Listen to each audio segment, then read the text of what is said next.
ही ढोकळ्याची recipe सांग ना गं, माझं कधीच नीट होत नाही. ढोकळ्याची रेसिपी विचारशील तर पण त्याच्यात मला सोडा आणि जर घालायचं इनो नसलं तर?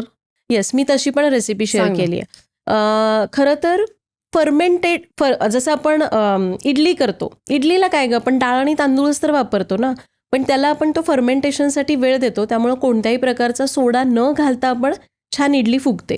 तसं तू ढोकळा पण करू शकतेस. तुला जर ढोकळा करायचा आहे तर रात्रीच तू ताकामध्ये बेसन भिजू घालू शकतेस.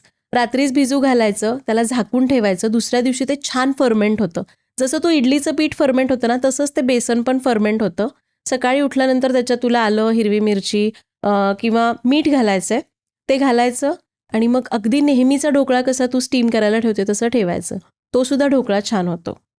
बरेच जण, तू जर गुजराती ढोकळ्याची रेसिपी बघायला गेलीस ना, तर एक गुजराती काकू होत्या, त्या मला भेटल्या आणि त्या म्हणाल्या की हे आत्ता तर तुम्ही इन्स्टंट ढोकळा काढलाय, आम्ही पूर्वी हे पीठ आंबवून पण करायचो. ढोकळ्याची गंमत सांगते. माझ्या नवऱ्याला ढोकळा खूप आवडतो आणि मला ढोकळा काही पण केलं यायचंच नाही. म्हणजे इन्स्टंट ढोकळा बोलते मी, ते सोडा आणि इनो घालून करतात ना, त्या ढोकळ्याबद्दल बोलते. मला यायचाच नाही ढोकळा. म्हणजे काय माहिती, तो एकतर कच्चा राहायचा किंवा फुगायचाच नाही, चपटा व्हायचा. मी म्हणायचे माझाच असा का होतो? आणि तुला सांगते, तीच रेसिपी आहे जी सरिताज किचनमध्ये सगळ्यात जास्त बघितलेली, जिला ऑलमोस्ट 1.5 करोडपेक्षा जास्त व्ह्यूज आहेत. सो मी गेले तिकडे. माझा नवरा म्हणला मला ढोकळा खूप आवडतो. एका पुस्तकात वाचलं, मी ढोकळा करायला घेतला, जमला नाही. माझ्या मैत्रिणीकडे गेलं, तिला छान जमला. मी म्हटलं तुला येतो, मला काय येत नाही, मी सेम करते. मला कळायचंच नाही की काय होतंय. मग एकदा मी सुट्टीला आले होते, माझ्या जावेनी केला, तिला पण छान. मला अक्षरशः ढोकळा येणाऱ्यांचा हेवा वाटायला लागला की यांना येतो, मला काय येत नाहीये, माझा का चुकतो. बऱ्याचदा असं झालं. पण आपण म्हणतो ना, मला ती सवयच आहे, नाही ना जमत मग मुद्दाम कारण बघा काय चुकतंय ते. नंतर एकदाच मला असं रिअलाईज झालं. मी सोडा लिंबू पितात बघ आपल्याकडे जेव्हा तुमचं पोट खराब असतं, मी तो प्यायला घेतला, पण काहीतरी झालं म्हणून मी त्याला जरा वेळ बाजूला ठेवलं. तर तो पूर्ण इनॅक्टिव्ह झाला तो सोडा. म्हणजे त्याचा ते फेस येतो ना, तो पूर्ण निघून गेला. मी म्हणलं ढोकळ्यात आपण हे वापरतो. जेव्हा आता म्हणलं आता पिऊन पण काही उपयोग नाही आहे त्याचा, मी दुसरा तयार करायला घेतला. मग जेव्हा मी परत एकदा ढोकळा करायला घेतला, त्यावेळी मला लक्षात आलं की जेव्हा कोणताही पदार्थ तुम्ही सोडा घालून करता, त्याला जर त्या सोड्याला तुम्ही ॲक्टिव्ह असतानाच हीट मिळाली तर तो त्याचं काम छान करतो. पण जर तुम्ही त्याला तसंच ठेवून दिला आणि त्याला लगेच हीट वगैरे काहीच नाही मिळाली तर तो इनॅक्टिव्ह होतो आणि मग त्याला तुम्ही परत चढवलं तर तो त्याचं काम करत नाही. तेव्हा मला रिअलाईज झालं की माझी चूक कुठं व्हायची. जेव्हा इन्स्टंट ढोकळा करत होते, मी सोडा घालायचे त्या बॅटरमध्ये आणि नंतर मग मी पाणी उकळायला ठेवायचे. मग ते पाणी उकळल्यावर मी त्याच्यामध्ये तो डबा ठेवायचे, तो सोडा इनॅक्टिव्ह व्हायचा आणि त्याचं काम करत नव्हता. मग मला लक्षात आलं की अशी गडबड आहे. मग तेव्हापासून मला ढोकळा जमायला लागला. मग नंतर मी जेव्हा चॅनल चालू केला, त्यानंतर बऱ्याच रेसिपीज दाखवल्या आणि मग मी म्हटलं चला आता ढोकळा दाखवूयात, आता आपण एक्सपर्ट झालो याच्यामध्ये, आपल्याला कारण पण कळलंय. आणि मी ज्या ज्या चुका मी करायचे ना, मी सगळं व्यवस्थित एक्सप्लेन केलं, असं करा, तसं करा, तसं करा. तुला सांगते, ती रेसिपी इतकी व्हायरल झाली होती आणि मला इतक्या कमेंट्स आल्या होत्या की आम्ही एवढ्या वर्षापासून ढोकळा करतोय, आत्ता कळतं आमचा ढोकळा का बिघडतो ते. कारण मी जी चूक करत होते ना, ती मी त्याच्यामध्ये एक्सप्लेन केली आणि सगळं व्यवस्थित सांगितलं.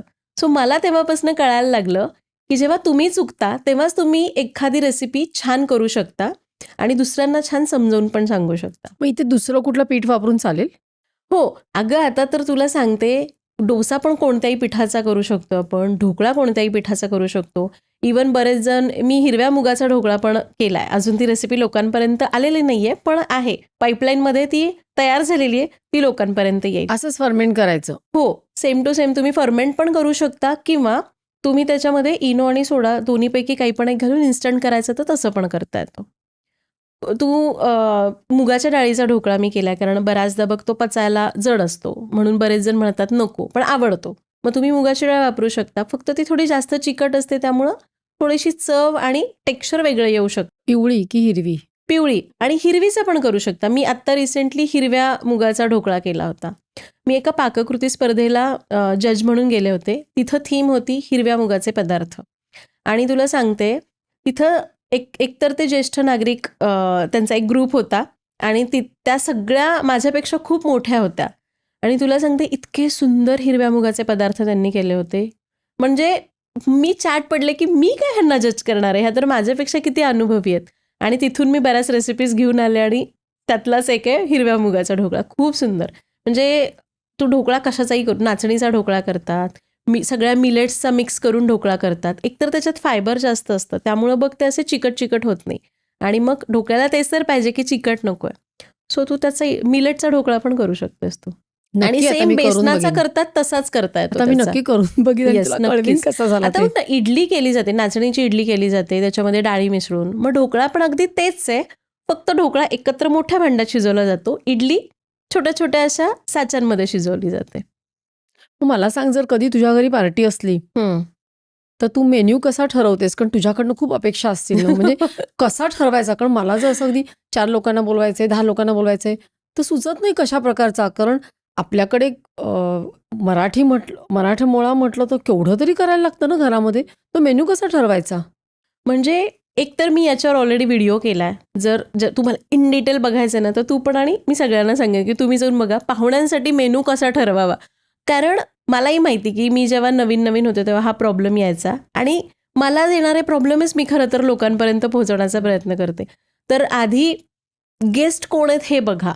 लहान मुलं आहेत, मोठी माणसं आहेत किंवा त्यांची आवड काय आहे, ते मराठी आहेत का किंवा कोण आहेत, त्याप्रमाणे तुम्ही मेन्यू बघा. समजा जर मिक्स लोक आहेत, तुमचे मित्रमैत्रिणी आहेत, मग कोणी साऊथ इंडियन आहे, कोणी नॉर्थ इंडियन आहे, कोणी मराठी आहे, तर मग स्टार्टर तुम्ही असं छान तुम्ही एखादं व्हेज किंवा नॉनव्हेज जे आहे ते एखादं नॉर्थ इंडियन स्टाईलमध्ये तुम्ही स्टार्टर करू शकता.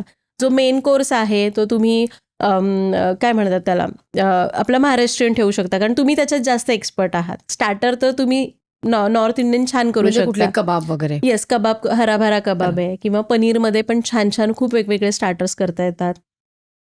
मिक्स भाज्या वापरून खूप चांगले स्टार्टर्स करता येतात. किंवा तुम्ही सूप करताय, म्हणजे आता समजा उन्हाळा आहे तर सूप करून चालणार नाही, तर त्यामध्ये तुम्ही नंतर काहीतरी छान ड्रिंक ठेवू शकता. म्हणजे जे डिनर नंतर जनरली घेतलं जातं. किंवा जर थंडी आहे तर मग तुम्ही आधी सूप ठेवू शकता, परत जर तुम्हाला काही ठेवायचं नाही आहे तर.